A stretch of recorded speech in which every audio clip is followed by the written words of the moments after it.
गोविंद बोलो हरि गोपाल बोलो, राधा रमन हरि गोविंद बोलो।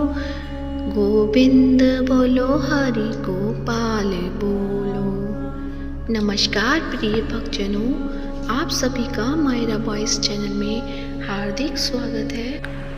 आप सभी को ज्येष्ठ मास के शुक्ल पक्ष की निर्जला एकादशी की हार्दिक शुभकामनाएं। निर्जला एकादशी शारीरिक और मानसिक स्वास्थ्य के लिए काफ़ी लाभकारी मानी जाती है। इस दिन भगवान विष्णु की विधिवत पूजा करने के साथ निर्जला व्रत रखने का विधान है। इसके साथ ही इस दिन दान देने से कई गुना अधिक फलों की प्राप्ति होती है और समस्त पापों से मुक्ति मिल जाती है। तो आइए आज की इस वीडियो में आप सुनेंगे निर्जला एकादशी व्रत कथा। तो प्रेम से बोलिए भगवान विष्णु की जय हो, माता लक्ष्मी की जय हो। भीमसेन व्यास जी से कहने लगे कि हे पितामह, भ्राता युधिष्ठिर, माता कुंती, द्रौपदी, अर्जुन, नकुल और सहदेव आदि सब एकादशी का व्रत करने को कहते हैं, परंतु महाराज मैं उनसे कहता हूँ कि भाई मैं भगवान की शक्ति पूजा आदि तो कर सकता हूँ, दान भी दे सकता हूँ, परंतु भोजन के बिना नहीं रह सकता। इस पर व्यास जी कहने लगे कि हे भीमसेन, यदि तुम नरक को बुरा और स्वर्ग को अच्छा समझते हो तो प्रतिमास की दोनों एकादशियों को अन्न मत खाया करो। भीम कहने लगे कि हे पितामह, मैं तो पहले ही कह चुका हूँ कि मैं भूख सहन नहीं कर सकता। यदि वर्ष भर में कोई एक व्रत हो तो वह मैं रख सकता हूँ, क्योंकि मेरे पेट में व्रत नाम वाली अग्नि है, सो मैं भोजन किए बिना नहीं रह सकता। भोजन करने से वह शांत रहती है, इसलिए पूरा उपवास तो क्या एक समय भी बिना भोजन के रहना कठिन है। अतः आप मुझे कोई ऐसा व्रत बताइए जो वर्ष में केवल एक बार ही करना पड़े और मुझे स्वर्ग की प्राप्ति हो जाए। श्री व्यास जी कहने लगे कि हे पुत्र, बड़े बड़े ऋषियों ने बहुत शास्त्र आदि बनाए हैं, जिनमें बिना धन के थोड़े परिश्रम से ही स्वर्ग की प्राप्ति हो सकती है। इसी प्रकार शास्त्रों में दोनों पक्षों की एकादशी का व्रत मुक्ति के लिए रखा जाता है। व्यास जी के वचन सुनकर भीमसेन नरक में जाने के नाम से भयभीत हो गए और कांपने लगे कि अब क्या करूं, मास मैं तो व्रत तो मैं कर नहीं सकता, हाँ वर्ष में एक व्रत करने का प्रयत्न अवश्य कर सकता हूँ।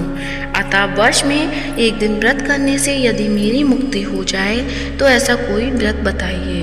यह सुनकर व्यास जी कहने लगे कि वृषभ और मिथुन की संक्रांति के बीच ज्येष्ठ मास के शुक्ल पक्ष की जो एकादशी आती है उसका नाम निर्जला है। तुम उस एकादशी का व्रत करो। इस एकादशी के व्रत में स्नान और आचमन के सिवा जल वर्जित है।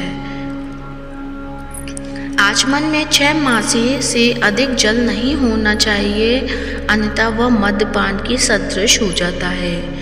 इस दिन भोजन नहीं करना चाहिए, क्योंकि भोजन करने से व्रत नष्ट हो जाता है।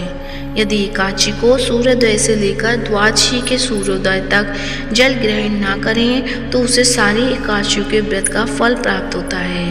द्वादशी को सूर्योदय से पहले उठकर स्नान आदि करके ब्राह्मणों का दान आदि देना चाहिए। इसके पश्चात भूखे और सत्पात्र ब्राह्मण को भोजन कराकर फिर आप भोजन कर लेना चाहिए।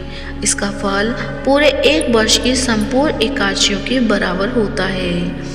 व्यास जी कहने लगे कि हे भीमसेन, यह मुझको स्वयं भगवान ने बताया है। इस एकादशी का पुण्य समस्त तीर्थों और दोनों से अधिक है। केवल एक दिन मनुष्य निर्जला रहने से पापों से मुक्त हो जाता है। जो मनुष्य निर्जला एकादशी का व्रत करते हैं उनकी मृत्यु के समय यमदूत आकर नहीं घेरते, वरन भगवान के पार्षद उसे पुष्पक विमान में बिठाकर स्वर्ग को ले जाते हैं। अतः संसार में सबसे श्रेष्ठ निर्जला एकादशी का व्रत है। इसलिए यत्न के साथ इस व्रत को करना चाहिए। उस दिन ओम नमो भगवते वासुदेवाय मंत्र का उच्चारण करना चाहिए और गौ का दान देना चाहिए। इस प्रकार व्यास जी की आज्ञा अनुसार भीमसेन ने इस व्रत को किया। इसलिए इस एकादशी को भीमसेनी या पांडव एकादशी भी कहते हैं। निर्जला व्रत करने से पूर्व भगवान से प्रार्थना करें कि हे भगवान, आज मैं निर्जला व्रत हूँ, दूसरे दिन भोजन करूँगा। मैं इस व्रत को श्रद्धापूर्वक करूँगा, अतः आपकी कृपा से मेरे सब पाप नष्ट हो जाएं। इस दिन जल से भरा हुआ एक घड़ा वस्त्र से ढककर स्वर्ण सहित दान करना चाहिए। जो मनुष्य इस व्रत को करते हैं उनको करोड़ फल सोने के दान का फल मिलता है, और जो इस दिन यज्ञादिक करते हैं उनका फल तो वर्णन ही नहीं किया जा सकता।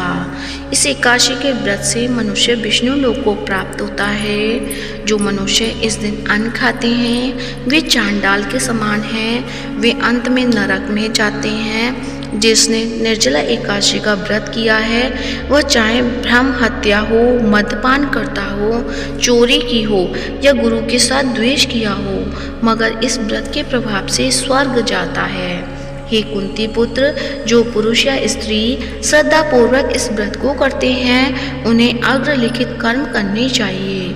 प्रथम भगवान का पूजन, फिर गौदान, ब्राह्मणों को मिष्ठान व दक्षिणा देनी चाहिए तथा जल से भरे कलश का दान अवश्य करना चाहिए।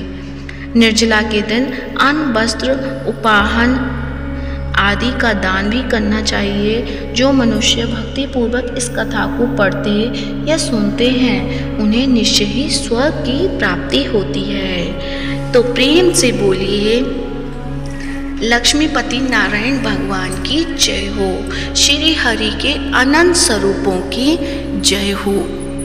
तो आइए सुनते हैं तुलसी माता की कहानी। तो प्रेम से बोलिए तुलसी माता की जय हो।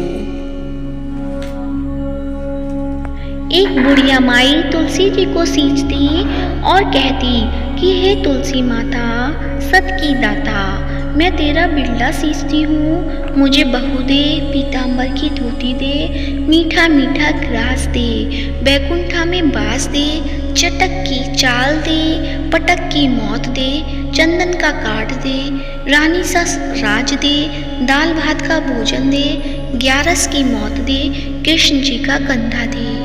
तब तुलसी माता यह सुनकर सूखने लगी तो भगवान ने पूछा कि हे तुलसी, तुम क्यों सूख रही हो?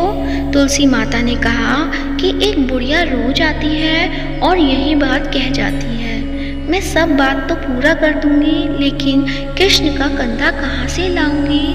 तब भगवान बोले, जब वो मरेगी तो मैं अपने आप कंधा दे आऊँगा, तो बुढ़िया माई से कह देना।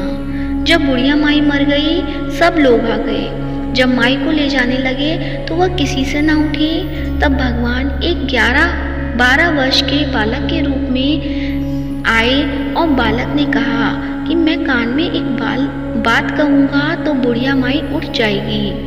बालक ने कान में कहा, बुढ़िया माई मन की निकाल ले, पीताम्बर की धोती ले, मीठा मीठा ग्रास ले, बैकुंठा में बास ले, चटक की चाल दे, पटक की मौत ले, कृष्ण जी का कंधा ले। यह सुनकर बुढ़िया माई हल्की हो गई।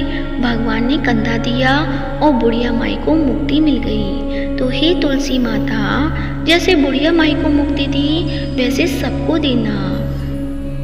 तो प्रेम से बोलिए तुलसी माता की जय हो, शालिग्राम भगवान की जय हो। अब आप सुनेंगे एकादशी माता की आरती। तो प्रेम से बोलिए एकादशी माता की जय हो। ओम जय एकादशी माता, मैया जय एकादशी माता, विष्णु पूजा व्रत को धारण कर शक्ति मुक्ति पाता। ओम जय एकादशी माता, तेरे नाम गिनाऊं देवी, भक्ति प्रदान करनी, गण गौरव की देनी माता, शास्त्रों में बरनी। ओम जय एकादशी माता। मार्गशीर्ष के कृष्ण पक्ष की उत्पन्ना विश्वतारिणी जन्मी। शुक्ल पक्ष में हुई मोक्षदा मुक्ति दाता बन गई। ओम जय एकादशी माता। पोष के कृष्ण पक्ष की सफला नामक है। शुक्ल पक्ष में होए पुत्रदा आनंद अधिक रहे। ओम जय जय एकादशी माता। नाम सटतिला माघ मास में कृष्ण पक्ष आवे। शुक्ल पक्ष में जया कहावे विजय सदा पावे। ओम जय जय एकादशी माता। विजया फागुन कृष्ण पक्ष में शुक्ला आमल की। पाप मोचनी कृष्ण पक्ष में चैत्र महावली की। ओम जय एकादशी माता। चैत्र शुक्ल में नाम कामदा धन देने वाली। नाम बरोथनी कृष्ण पक्ष में बैसाख महाबाली। ओम जय एकादशी माता। शुक्ल पक्ष में होई मोहिनी अपरा ज्येष्ठ कृष्ण पक्षी। नाम निर्जला सब सुख करनी शुक्ल पक्ष रखी। ओम जय एकादशी माता। योगिनी नाम आषाढ़ में जानो कृष्ण पक्ष करनी। देवशयनी नाम कहायो शुक्ल पक्ष धरनी। ओम जय एकादशी माता। कामिका श्रावण मास में आवे कृष्ण पक्ष कहिए। श्रावण शुक्ला होए पवित्र आनंद से रहिए। ओम जय एकादशी माता। अजा भाद्रपद कृष्ण पक्ष की परिवर्तनी शुक्ला। इंद्राश्विन कृष्ण पक्ष में व्रत से भवसागर निकला। ओम जय एकादशी माता। पापान कुशा है शुक्ल पक्ष में आप हरनहारी। रमा मास कार्तिक में आवे सुखदायक भारी। ओम जय एकादशी माता। देवठान शुक्ल पक्ष की दुख नाशक मैया। पावन मास में करूं विनती पार करो नैया। ओम जय एकादशी माता।